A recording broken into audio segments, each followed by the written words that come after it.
medicamentos que damos ahora, lo que ya han notado, damos en función de lo que el riñón deja de hacer. Entonces, por eso es que los pacientes de nefro probablemente sean los pacientes con más polifarmacia.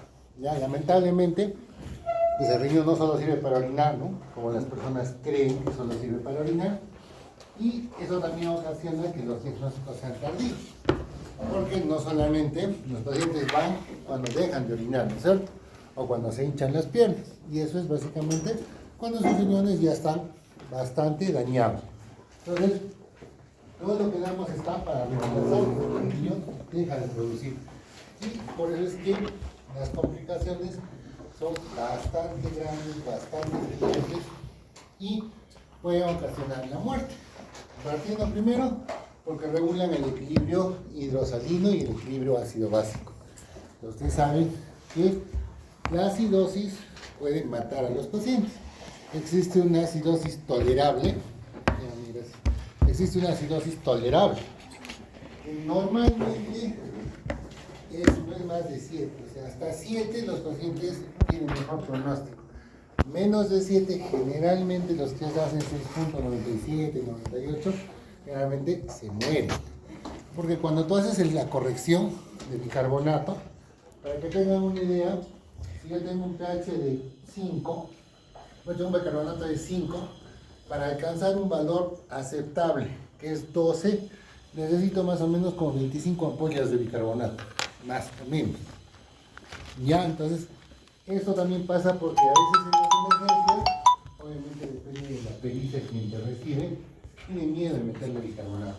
Entonces a veces vamos nosotros, déjenos entrar, nosotros vamos y los encontramos con 2 ampollas, 4 o 5. Y cuando hacemos la corrección, deben 25 o 30 ampollas. Y esas 30 nos las puedes poner en una sola. Así como hemos visto esta mañana, con el grupo de ayer, de mi rotación, que hemos visto lo que significa dar un bolo, lo que significa dar un fluido de mantención, lo que significa la mantención, lo que significa retar, ¿ya? Entonces, cuando ustedes, conmigo vamos a hacer un poco de ácido básico, para que cuando lleguen tengan una idea, van a ver que hay retos de potasio, hay infusiones concentradas que sirven justamente para compensar lo que está pasando en el riñón. Entonces, primero, regulación del agua, por lo tanto del sodio, tiene que mantener la homeostasis. Se supone que la homeostasis es los valores en los cuales nuestro cuerpo funciona, porque nuestro cuerpo no funciona en valores estables, ¿ya? Pues todos los valores que ustedes ven en el laboratorio nunca encuentran un valor estable, no es un valor fijo, siempre encuentran una fluctuación. Esa fluctuación se llama homeostasis. En otras palabras, nuestro cuerpo puede aguantar ciertas variaciones de presión, de flujo, de sodio, pero hasta cierto nivel, ¿no? Una vez que se rompen estos mecanismos compensatorios, se produce la enfermedad. Reducción de la osmolaridad, por eso es que nosotros vemos la osmolaridad, por eso hay una fórmula para sacar la osmolaridad, porque eso también depende de la concentración. Hemos dicho ácido básico, obviamente excreta productos, ¿no es cierto?, el metabolismo. En función, el riñón filtra, secreta y reabsorbe. Obviamente reabsorbemos todo lo bueno y tenemos que botar todo lo malo. Entonces, cuando se empiezan a perder cosas buenas, que son básicamente proteínas, ya sea la albúmina o la globulina, se produce la enfermedad. Obviamente tiene que ver con la presión arterial, ¿no es cierto? Porque si no funciona, nuestra presión se va al cielo. Tiene que ver con la gluconeogénesis, por eso muchos medicamentos, ustedes van a ver cada vez más, que los SGLT2 y los GLP1 tienen que ver con diabetes. Entonces tienen que ver con esa regulación. Ese mecanismo compensa las otras funciones. Obvio, la eritropoiesis, por eso es que la anemia es un marcador temprano de daño renal. Así como les he dicho, que la orina no solo sirve para ver infección urinaria, el hemograma te sirve para ver anemia, ¿ya? Y la anemia, la básica, la que nosotros tenemos, es la normocítica, normocroma. Por eso la fórmula hay que ver. No solo hay que ver, tiene 15, 14, 13, no, tienes que ver la fórmula. Porque viendo la fórmula puedes ver, este es de riñón o esta no es de riñón. Porque puede ser que no sea de riñón. O sea, ninguna patología es exclusiva. Y la parte renal, ustedes cuando hagan clínica se van a dar cuenta que es recontra. Puedes encontrar todo, absolutamente todo.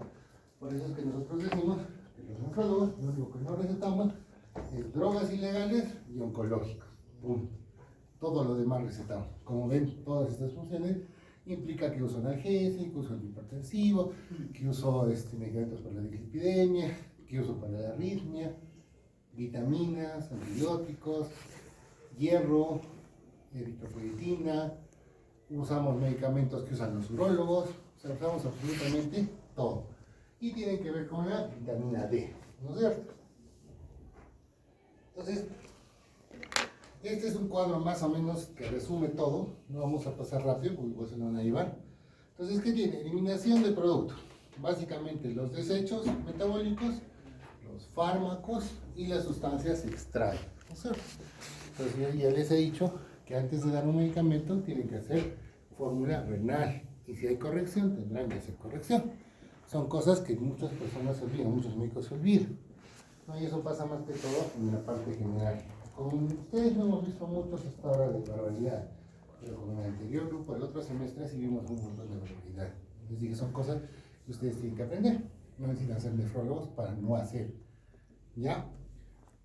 Obviamente tiene que ver con regulación del volumen, ¿no es cierto? Cuánto se filtra, cuánto se elimina, maneja nuestro equilibrio, tiene que ver con la natremia, la calemia, por eso es que el ARC, por ejemplo, hacen hipercalemia, normal. Y las natremias tienen que ver con los volúmenes. Si está seco, haces o hipo o hipernatremia dependiendo de la condición. Lo que es hecho el pH, ¿no es cierto? El pH lo regulamos en nuestro riñón.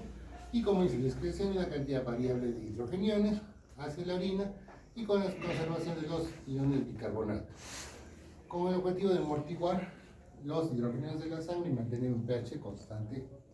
Entonces, si nosotros perdemos bicarbonato, nuestros hidrogeniones suben y hacemos acidosis. Por eso es que les digo que nosotros usamos un montón de bicarbonato. Ya usamos en cantidades que para otros los asusta, ¿no? Los 20, 25, 30 ampollas es un montón.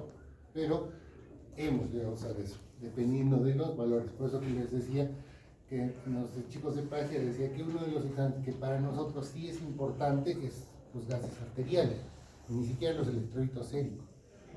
Los electrolitos séricos lamentablemente los usan porque el sacar AGA no es muy fácil, ya es un poco complicado. Si no tienes la práctica, al final torturas al paciente y muchas veces le sacas. Pero por lo menos, digamos, si ustedes sacan un AGA venoso, porque puede pasar que saques un venoso, al final igual el pH no va a variar. Ya, variará la concentración de oxígeno, te va a salir obviamente que está en hipoxemia severa, ¿no? Pero el pH no va a variar, los electrolitos no van a variar.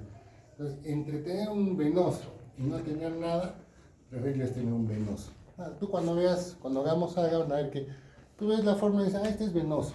No hay que ser muy genio para ver eso, pero sí te dan los otros venosos. Entonces, lo que pasa es que por mí dicen, no, ¿para qué voy a sacar si lo puedo sacar venoso? Eso no nos interesa porque nosotros no estamos viendo el nivel de oxígeno. Eso no nos interesa a nosotros. Al neumólogo sí le interesa, no sé, porque va a sacar su PAFI, pero a nosotros no. Entonces, entre no hacer, prefiero que haga. Ya, con error no importa, si es venoso no pasa nada, porque nos interesa el pH, nos interesa el bicarbonato y nos interesan los electrolitos. Porque los electrolitos séricos tienen cierta variación, no son exactos. Un electrolito de gases y un electrolito sérico, prefiero el de gases. ¿Ya? Mantiene la osmolaridad, como hemos dicho, por la regulación de agua y solutos. Entonces, cuando está diluido, tengo que concentrar. Cuando está concentrado, tengo que perder. ¿No es cierto? Para mantener esa osmolalidad. La osmolalidad tiene una razón de ser. Bueno, regulan la presión arterial a través de la renina, ¿no es cierto? La renina, angiotensina, aldosterona. Por eso es que en nuestros pacientes se usan IECAS o ARES, que son los que bloquean el sistema renina, angiotensina, aldosterona. Nuestro objetivo es bajarlo, ¿ya? Y tiene una función endocrina, lo que a veces se olvida. Tiene que ver con la vitamina D, el calcitriol, y tiene que ver con el eritropoyetina, ¿no es cierto? Entonces, por eso es que estos pacientes hacen anemia, porque no tienen eritropoiesis. Se supone que cuando una persona, por ejemplo, nosotros tenemos una estimulación constante porque nosotros vivimos en altura, un montón de glóbulos rojos, ¿no es cierto? Entonces la altura es la hipoxia estimula. En nuestro caso, en casos renales, en teoría, todos vivimos en hipoxia, porque vivimos en nuestra altura, pero no tienen electropoyetina, no producen electropoyetina. ¿Ya? Es igual que no producen vitamina D, porque dejan de producir alguna enzima que transforma la forma inactiva de la vitamina D en la forma activa. Entonces el problema está en que esa enzima desaparece porque el parénquima desaparece. ¿Ya? Entonces, a medida que el parénquima se adelgace, se pierde el gloméralo. Si se pierde el gloméralo, se pierden las funciones. ¿Ya? Por eso es que nuestros pacientes, ustedes han notado y han visto que usan, algunos no usan antihipertensivos y otros usan todos los antihipertensivos que conocemos, a todas las dosis que conocemos. Entonces, y pese a eso, no regula. ¿Ya? En algunos casos, en extremis, cuando un paciente con falla renal no regula la presión, pese a que le has dado todo lo que le puedes dar, acaban en nefrectomías. ¿Ya?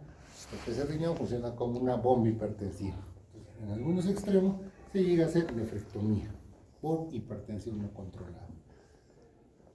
Mantenimiento de la glucemia, pueden usar la glutamina para la gluconeogénesis, nueva glucosa, y liberar la glucosa para mantener la glicemia. Estos pacientes también tienen tendencia a hipoglicemia. Si bien es cierto, como ven, como van a estar los que van a rotar, casi todos nuestros pacientes, el 85% de los nuestros, son diabéticos, ¿no es cierto? Diabéticos mal controlados. Entonces, se supone que no deberíamos tener trabajo los nefrólogos, porque se supone que los internistas, los virales, los familiares y el sistema de salud debería hacer bien las cosas. ¿Ya? Pero eso no va a pasar, salvo que pase algún milagro, que lo dudo mucho, como van las cosas peor. Entonces ustedes supongo que van a ver lo mismo que yo estoy viendo, y probablemente en mayor cantidad, ¿no? Entonces, el negocio va a ser endocrino, ser cardio, ser trauma, porque van a empezar a amputar pedacitos de pierna. Entonces, y eso no va a cambiar, tristemente dudo que cambie. Y no solo es en Perú, ¿no? O sea, no solo es en Latinoamérica, sino también es en el mundo. Lo que pasa es que en parece contraproducentemente, exceptuando los Estados Unidos, tiene más diabéticos que todos, pero Europa tiene menos que nosotros. Los que nos ganan, aunque no crean, son los mexicanos. Porque los mexicanos, ustedes saben quién es el que consume más Coca-Cola en el mundo. Son los mexicanos. No son los gringos, son los mexicanos. Quienes comen más chatarra son los mexicanos. ¿Ya? Entonces, y encima ellos tienen pobreza igual que nosotros. Entonces ya han visto los chicos que rotan conmigo cuánto cuesta evitar que el riñón se queme. Cuesta como 500, 600 soles mensuales, más o menos. Así tiene un cálculo suave nomás. Pero considerado lo que cuesta al paciente, lo que le cuesta al sistema de salud, es muchísimo más barato. No sé, tenemos acá, de hecho, que en otros sitios existe lo que se llama economía hospitalaria. Pues ellos calculan cuánto cuesta un paciente a la institución, ¿no? En medicamentos, hospitalización, y cuánto le cuesta al paciente como ente productivo, cuántas horas laborales pierde, cuánto dinero deja de producir y cuánto gasto le ocasiona a la familia.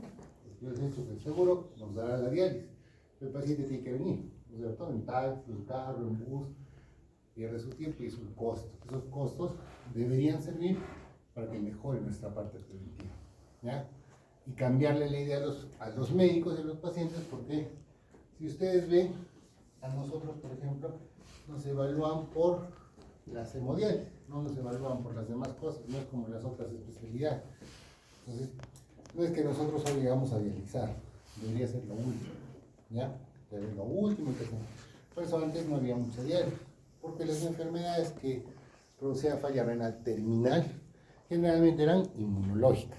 O sea, en enfermedades que en teoría tú no puedes hacer nada, ¿no es cierto? Porque tienes una carga genética y vas a acabar tarde o temprano con falla renal. Se da tratamiento, mejora, pero por eso es que eran menos.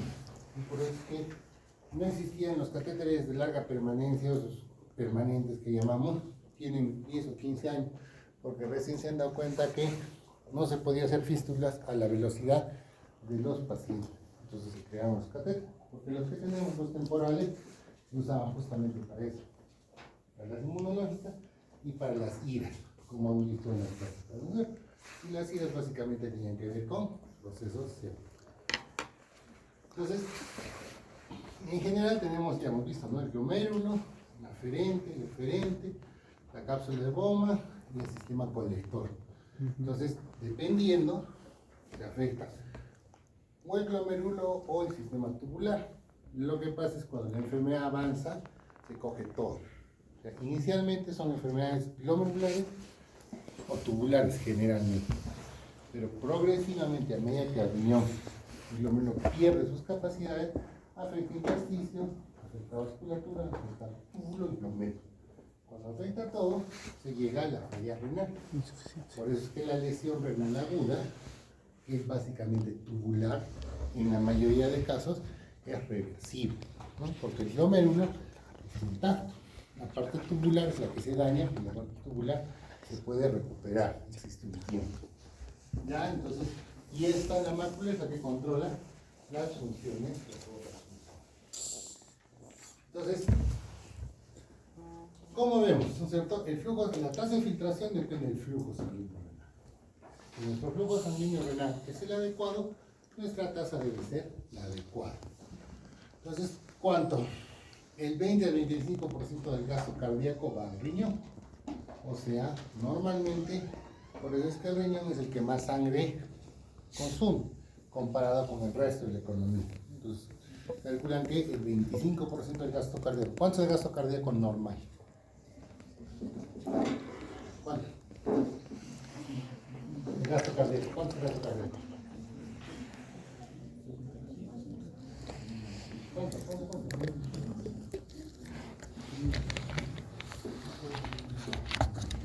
Más o menos. Entonces, ese gasto es un 25%, que es más o menos 1,5 litros. ¿Ya? Entonces, consideren la cantidad de sangre que usa el riñón. ¿Y para qué sirve? Para mantener una PAM. Nosotros, cuando evaluamos al paciente, no nos interesa la sistólica y la diastólica, nos interesa la PAM. Todo lo que damos es para mantener una PAM. La PAM debe ser, como dice acá, normalmente la mantiene entre 80 y 180, y dicen, ¿por qué tanta variación? Eso depende del trabajo que hace el riñón. Cuando el riñón no está trabajando, no lo forzamos, en una PAM decente. Si llegamos a forzarlo, podemos tener una PAM de 180. Pero es en función de lo que nosotros hacemos, ¿no? Y las fluctuaciones de la PAM tienen efecto marginal. ¿Qué más o menos significa marginal? Que tiene un amplio margen. Tienes harto para jugar. O sea, ustedes van a ver que los nuestros, por ejemplo, un paciente no renal, si tiene 140 de presión, siente que su cabeza va a reventar. Los nuestros tienen 200 y están promocionados. ¿Por qué? Porque son crónicos. O sea, viven con esa presión. Entonces, por eso es que sea marginal. Entonces, hay factores intrínsecos y extrínsecos. Extrínsecos son los que hacen perder las hemorragias, etc. Los intrínsecos son los que tienen que ver con la función renal. Entonces, como les decía, ¿cuáles son las funciones básicas? Primero filtramos, después se absorbemos y después secretamos. Entonces, la primera parte tiene que ver con la nefrona. Y la primera parte tiene que ver con cuánta sangre llega. Entonces, la primera parte es nosotros tenemos que asegurar que nuestra perfusión sea la adecuada. Cuando se hipoperfunde el riñón, se empiezan a alterar los mecanismos y si llega poca sangre, el riñón entra en isquemia. Y hay mecanismos compensatorios que tienen que vasodilatar. ¿Quién vasodilata? La aferente y la eferente. Si quiero que entre más sangre, la aferente, ¿no es cierto? Y constriño la eferente. Ese es el mecanismo normal. Pero ese mecanismo es un mecanismo que tiene su limitación. Si lo mantenemos indefinidamente, tenemos daño renal, ¿no? Por eso es que se usan los medicamentos para evitar ese efecto. ¿Dónde se filtran? En los capilares. Entonces, por eso cuando les dije que el glomérulo tiene una capa endotelial, y la capa endotelial tiene que tener una arquitectura, una estructura normal. Cuando se altera esa estructura del endotelio, se producen problemas de filtración. Nosotros cuando nos muestran las biopsias, nos tienen que mostrar un epitelio de una sola célula. No puede haber más. Cuando se altera más, se está viendo proliferación. Y la proliferación es un estímulo. ¿Por qué proliferas? Porque te estimula, ¿no? Es como cuando hacen ejercicio, ¿no? Entonces, ejercicio, vas a sacar masa muscular, porque te han estimulado. Obviamente, en el caso de la masa muscular, sí sirve, ¿no? Es adecuado. Pero en el caso de los glomérulos, el mesangio es malo. La proliferación lleva a fibrosis. Y la fibrosis lleva a muerte celular y lleva a falla renal terminal. Para que usted se hace en 3 palabras. Si tu riñón se inflama, se fibrosa. Si fibrosa, se muere. Y si se muere, acabas en falla renal. Así de simple, se reduce todo. Claro, dice patológicamente hay las citoquinas, etcétera, etcétera. Pero en líneas generales, inflamación, fibrosis, chao riñón. Así de simple. Entonces, primero, como dice, la sangre llega, se filtran los capilares, el líquido pasa en todo el sistema tubular, en una parte se reabsorbe y en otra parte se secreta, ¿no es cierto? Entonces tenemos cada asa tiene una forma diferente, un epitelio diferente, porque es permeable a ciertas sustancias, impermeable a otras sustancias. Y hay medicamentos que actúan en ciertas zonas. Los diuréticos son un ejemplo, ¿no es cierto? El diurético más potente son los diuréticos de asa, que son la furosemida, el típico ejemplo. La hidro, la espiro no son tan potentes. Pero si nosotros queremos hacer que la persona orine, le metemos furosemida. Con la salvedad que la furosemida, o el captopril, el sildenafil, son nefrotóxicos. Entonces le voy a dar algo que es nefrotóxico, pero es lo que responde. Ahora, si yo le doy por un riñón dañado y ECAS, le hago más daño. Por eso es importante que cuando se evalúa al paciente, existen exámenes basales. Vamos a ver cuando hagamos valoración de la función renal, existen los mínimos.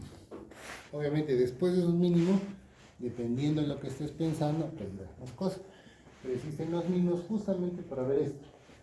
Regular la presión, regular el interno, elimina toxinas. Con eso, por lo menos tengo una idea de qué es lo que pasa con mi riñón. Después de eso, ya averiguaré si es algo más. ¿Ya? Pero existen una serie de exámenes basales. Lo mínimo que se tiene que pedir.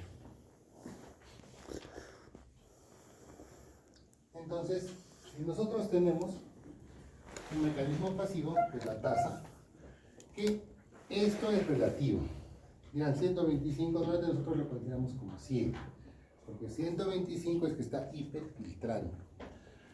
En algunas circunstancias, por estrés corto, hiperfiltras. Pero después, tu riñón tiene que llegar a un basal, no puedes hiperfiltrar. Lo máximo es 100, por eso es que cuando nosotros calculamos las tasas, nuestra tasa es de 100, o sea, en teoría una persona hasta antes de los 40 años sin patología renal debe tener una tasa de 100. Eso es lo que todos deben tener. A partir de los 40, nuestro riñón envejece por un proceso natural y pierde 1 mililitro minuto año. ¿Ya? Entonces, cuando ustedes sacan tasas, usan, bueno, ya no es necesario que usen la Creo que ya no se usa, porque ahora hay un montón de aplicativos. Sabes fácil, coges tus datitos y te sale tu tasa. Entonces, lo que nosotros les decimos a los pacientes es cuánto de su función renal han perdido. Digamos, si tienen 60, por edad simplemente deben haber perdido 20 mililitros. O sea, su tasa debe ser 80. Pero si tienen 40, les dice que ha perdido un 50% de la función renal esperada. Nosotros vemos en lo que esperamos. Esperamos que sea eso. Y si pierdes, ha perdido un 40, 50, 30, 20, qué sé yo. Entonces, como vemos, la orina tiene que formarse por procesos mixtos. Tiene que haber una cantidad que filtra, una cantidad que se secreta y una cantidad que se reabsorbe, para dar una excreción urinaria. La formación de la orina básicamente se refiere porque el filtrado tiene después se reabsorbe, después se secreta y se elimina. Los túbulos colectores son los que eliminan. ¿Ya? Entonces, como ven ahí, ¿Cuántos nosotros votamos? Menos del 1%. O sea, prácticamente todo se tiene que reabsorber. Por eso la diuresis más o menos va en 2 litros, ¿no? De 1500 y 2000, no más. Entonces nosotros, como les explicaba a los chicos de la rotación, cuando nosotros dializamos, nosotros esperamos tener una diuresis aprox de eso, 1500, 2000. Obviamente que los pacientes, como ya no van a orinar, en función de cuál disciplina sean, pues de 2 litros, 3 litros, 4 litros, 5 litros de más sobre un peso seco, ¿no? Sobre un peso estándar, digamos. Entonces, cuando hay daño renal, los pacientes hacen eso. En los que están en diálisis peritoneal ya no orinan, claro que orinan, pero en los de diálisis peritoneal sí orinan, generalmente. Entonces, nosotros lo que hacemos es mantener la función residual, así se llama. ¿Y cómo le mantenemos la función residual? Dándoles diuréticos. Entonces, los diuréticos se usan en pacientes que aún conservan función renal residual. Si no tienes función renal residual, o sea, no orinas, estás en anuria o en oligoanuria, no tiene sentido darle furosemida. Primero porque no va a haber efecto, no vamos a conseguir lo que queremos. Y segundo, obviamente, es nefrotóxico, pero ya tenemos que malograr, ¿no es cierto? Ya se malogra su riñón. Pero el afuro tiene otros efectos. Entonces, puede ocasionar otras complicaciones. Por eso el afuro se usa con cuidado. Y en las emergencias, les meten furo para que orine. Pero si es un paciente que está en falla renal sin orina, no orina aunque le des tonelada. Y encima, la furo, ustedes cuando hagan la parte esta diurética, van a ver que la furo necesita proteína. O sea, la proteína es su carro, ¿no? Es como el andinito. Si no hay andinito, ustedes tiran para o van a exponerse a los comis salvajes, ¿no es cierto? Entonces, lo mismo funciona. Si el paciente no tiene albúmina, aunque le dé tonelada de furosemida, igual no va a funcionar. Es igual que la anemia. Si el paciente tiene anemia, su hierro está por los suelos, aunque le dé toneladas de eritropoyetina, igual no va a mejorar, porque necesita sustrato. Entonces, ese es el mecanismo, ¿no es cierto? Y al final, tengo que tener un valor que es lo que absorbo, los secretos y lo que fijo. Si alguno de estos mecanismos se altera, volumen. Si no tengo buen flujo, voy a fijar menos, ¿no es cierto? Porque no tengo volumen. Si se altera mi problema de mi sistema tubular, no voy a poder absorber, voy a perder sustancia, o no voy a poder secretar, y voy a ocasionar un desequilibrio.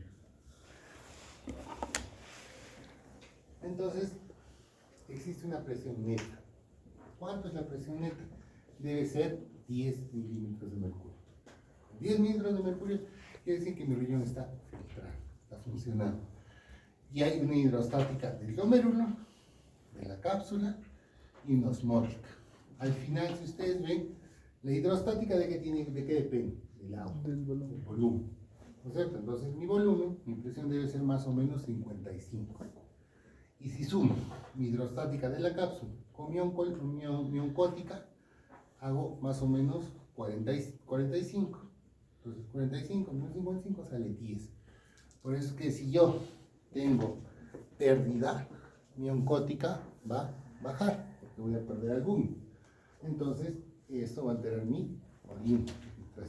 Por eso es que siempre les digo, lo primero que ustedes hagan cuando traten un paciente, no importa de qué especialidad sea, tienen que asegurarse que ese paciente come, está bien nutrido o está mal nutrido, toma líquido o no toma líquido. ¿Ya? A partir de eso se generan todas las enfermedades, porque si ustedes se olvidan de esas partes, al paciente lo van a complicar. Entonces siempre vean comida, agua y todo lo demás. ¿Ya? Es lo primero que tienen que hacer. Sean lo que sean. Y eso es un poco que se olvidan los quirúrgicos, por ejemplo, ¿no? O sea, se olvidan que nosotros es operar. Tienen que ver la parte quirúrgica, sí, obviamente, porque eso es lo que depende de la vida, pero tienen que ver la otra parte. Tienen que ver que coma y que se hidrate. ¿Ya? Porque si no come, si no tiene una desnutrición, tiene inmunosupresión. Y si tiene inmunosupresión, va a ser deficiencia de vida, va a ser infecciones, etcétera, etcétera. ¿Ya? Entonces dice la presión hidrostática, los capilares, como la filtración, porque fuerza la salida del agua y los solutos. hidrostática es la presión contra la membrana por la cápsula, ¿no es cierto? Han visto que la cápsula, los glómerulos están nadando, no están pegados. Cuando los glómerulos se pegan a la cápsula, generalmente es por patologías, ¿ya? Entonces, el perder ese espacio de Bowman significa que pierdo esa presión. Entonces, en algunas patologías, lo que pasa es que el glómerulo, como empieza a tener expansión mesangial, endotelial, entonces estos glómerulos que están bonitos empiezan a crecer, se empiezan a pegar con las paredes. Y eso altera esta presión, la presión capsular. Se pierde esa presión, se aumenta, porque no tengo espacio. Y esa a la larga, esa adhesión a la cápsula ocasiona que se produzca fibrosis. Entonces, si he hecho fibrosis, chao riñón.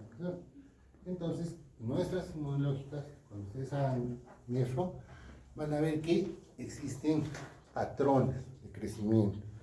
Hay patrón fibroso, semilunar, porque eso es lo que nos da pronóstico. Cuanto más pegado, cuanto menos espacio haya, quiere decir que se están alterando. En este caso, ¿qué proceso se altera? El de la absorción. ¿Ya? Y el tercero es la presión osmótica coloidal por las proteínas que en la sangre tienen que recuperar del agua. Cuando se pierden proteínas, se pierde. Y la pérdida de proteínas, ¿qué hace? Si se pierden las proteínas, se pierde esa presión micótica y el agua, en vez de estar dentro de la célula, se vive fuera. Entonces, porque saben que todo el agua que tenemos, o la mayor parte del agua que tenemos, está dentro de la célula. Lo que está afuera, que es la polenia, es poquito, son 4, y el intersticio tiene poco. Entonces, casi todo es agua intracelular. Entonces, que la célula o se seca o se hincha, ¿no es cierto? Entonces, hay esos mecanismos que ocasionan diferentes patologías.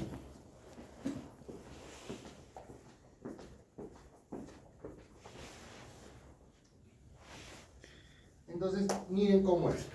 Normalmente, nuestro riñón puede filtrar hasta 180 litros. Es un montón de agua, ¿no es cierto? Pero todo eso prácticamente se queda con nosotros. Y nuestra diuresis, que es lo que nos interesa, es más o menos ese valor. Por eso es que la diuresis normal es entre 1500 y 2000, dependiendo del peso, de la talla y obviamente de la ingesta, ¿ya? Y de las condiciones. Por eso hay factores externos.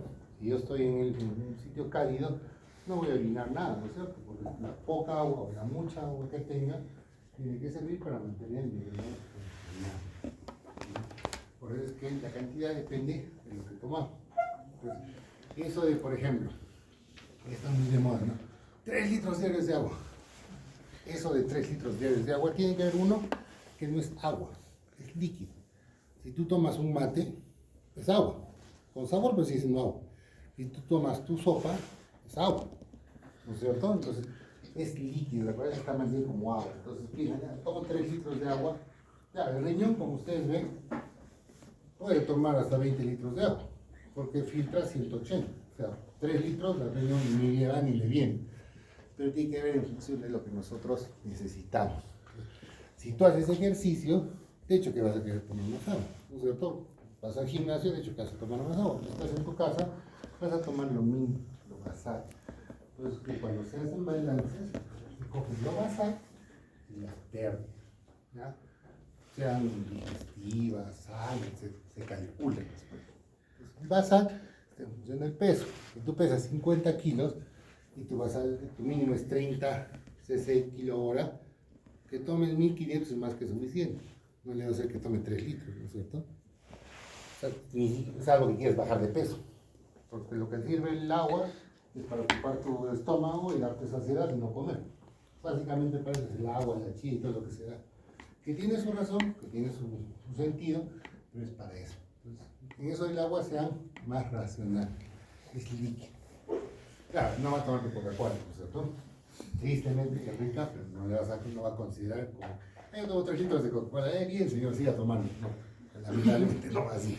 Es rico, pero pues ni modo. Entonces, consideran líquido. Sodio, 630, y miren cuánto va, 3.2. Prácticamente nada. Por eso es que las restricciones de sodio tienen que ser progresiva. Nosotros todos, por suerte no tenemos el malogrado, más o menos comemos 12 gramos de sal. 10, 12. Ese es un estándar. Entonces ustedes van a ver las guías, se mandan a 2 gramos de sal. Y los pacientes les van a decir, detesto mi comida, es horrorosa, es asquerosa, no quiero comer. Y los familiares dicen, pero tienes que comer, porque tienes que comer. Entonces, hay que ser un poco práctico. O sea, las guías no te dicen, ¿no? Pues si pues escribes una guía, me asesino. Pero una persona que tiene, pónganse, 75 años, que tú has visto un desorden alimentario, y que de la noche a la mañana le quites todo, pues viene no a comer. Ya le van a dar la dieta más linda y no va a comer. ¿Qué va a pasar? Se va a desnutrir. ¿Qué va a pasar? Le va a dar anemia. ¿Qué va a pasar? Se va a poner peor. ¿Ya?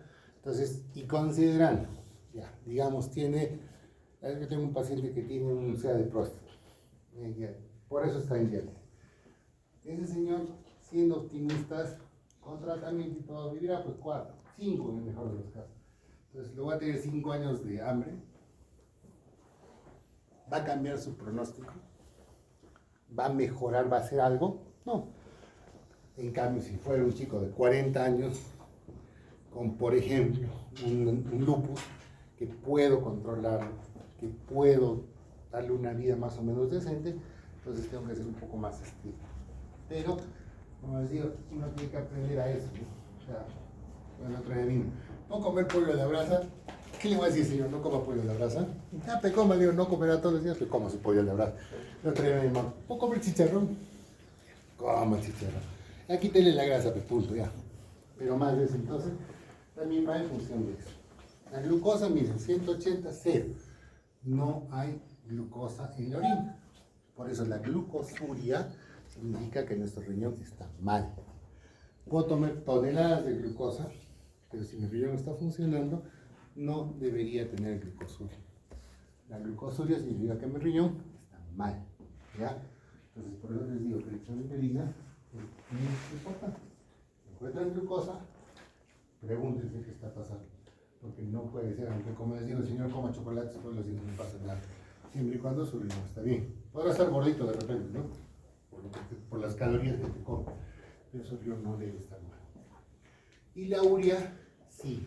La urea, como ustedes ven, miren, es más o menos el 50%. ¿Por qué? Porque la urea es un producto de desecho normal. Nosotros producimos urea. Lo que pasa es que nuestro sistema la elimina. ¿Y qué pasa en la falla renal? Más bien no lo elimino, me quedo con la urea. ¿No es cierto? Porque he perdido la filtración. Entonces, por eso es que nuestros pacientes hacen ureando. Y nosotros, algo ustedes, desde ahora acuérdense, nosotros no realizamos en función de la creatinina. ¿Ya? Ojalá que cuando ustedes ya salgan, existan los marcadores de fase aguda, pero nosotros no realizamos en función de la creatinina. Realizamos en función de la urea. Entonces, cuando vienen y nos dicen, tiene creatinina de 7 y tiene urea de menos de 200, eso no es para realizar. De emergencia. Estudiarás, probablemente si acaba en diálisis, pero la creatina no nos marca emergencia. La urea sí nos marca porque es un producto de desecho. Y la urea te intoxica. Y la urea te produce encefalopatía.